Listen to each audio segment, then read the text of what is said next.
Badan Penanggulangan Bencana Daerah Kabupaten Bener Meriah menyiapkan beberapa titik lokasi mitigasi bencana Gunung Api Burni Telong yang saat ini berada pada tingkat aktivitas level 2 waspada. Dua kecamatan di Kabupaten Bener Meriah masuk dalam kawasan rawan bencana dengan intensitas cukup tinggi, yakni Kecamatan Wih Pesam dan Timang Gajah.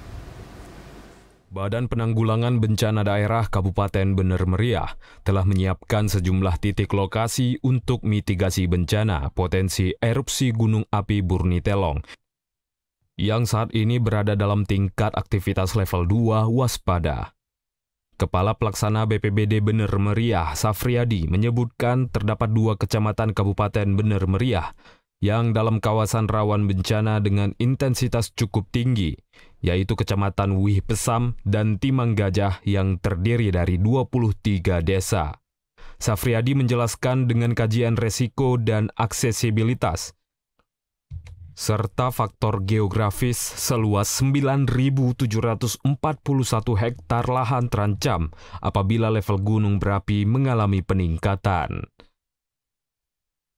Bahkan di kampung Damaran Baru itu sudah mereka artinya sudah menyiapkan posko, kemudian mereka sudah membuat jam malam, ronda malam, mereka sudah membuat seperti itu untuk mengantisipasi hal-hal kemungkinan yang terjadi.